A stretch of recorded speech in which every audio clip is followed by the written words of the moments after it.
Pagkatapos nga gumawa ng kasaysayan, ito nga si Carlos Yulo at nang makuha ang gymnastic champion sa gold medal sa men's floor exercise ng artistic gymnastics sa Paris Olympics at unang medalya sa Pilipinas sa Paris at ikalawang ginto medalya sa loob ng 100 taon pagsali sa Olympics. Ay hindi nga biro ang ginagawang nitong talon at bawat ikot. Kasama na rin dito ang kanyang handstand at mga split. Ay naging malinis ito hanggang umpisa at dulo pagdating nga dito sa men's floor gymnastic Paris Olympics. Pero bago yan, ilang hadlang ang kailangan niyang lampasan. Kabilang dyan ang pagiging coachless ni Carlos. At tapos nga humiwalay ito sa Japanese coach. Wala man coach na imbitahan naman ito na mag-training sa Korea at sa British Gymnastics Center kung saan niya nakasama ang kapwa podium finisher floor exercise na si King German na isang Phil Brett. Bago naman sumama si Carlos sa Olympics. Sa Pilipinas na ito nag-ensayo sa gym kung saan sa Gymnastic Association of the Philippines. Dito ay makikita natin ang kanyang puspusang pag-training. Sabi nga niya dito kapag siya ang gumagawa ng routine, binibase niya kung gaano siya kahirap. Kung sobrang hirap naman at kaya niyang gawin pero hindi maganda, ay hindi niya na ito talaga ginagawa. Kasi another stress na naman sa isip at katawan na din. At sa loob ng 3 minutes ay chine-check niya ito lahat. Dahil mas nakakaubos ang pag-ensayo sa floor kaysa rings. Dahil pagdating sa rings ay conditioning ito sa katawan. At hindi nga ito ganun kakomplikado. Basta meron itong kasamang strength at power sa kanyang training. At pagdating sa floor ay dapat detail ka dito.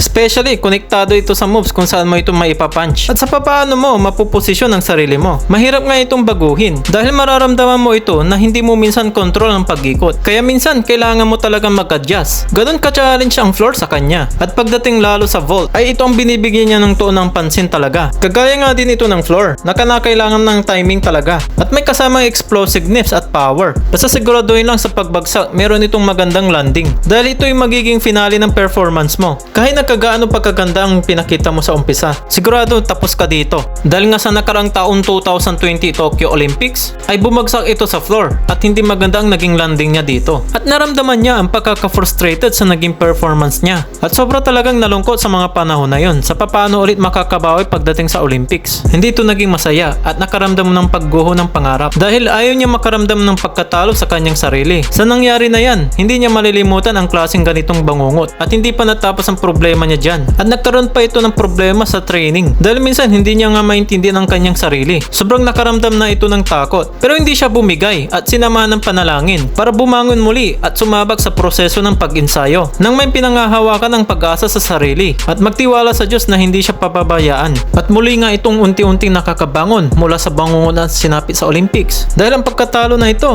ang kanyang baon na magkaroon ng determinasyon at proseso at sumabak sa gold medal match ng men's floor gymnastics dito nga sa 2024 Paris Olympics. At nagbunga na nga rin ito ng kanyang pagkapanalo at mapakilala muli ang bansang Pilipinas. Ituloy na lang natin ang usapan sa comment section. Salamat na din sa pag-share at like ng video na ito at huwag kakalimutan mag-subscribe.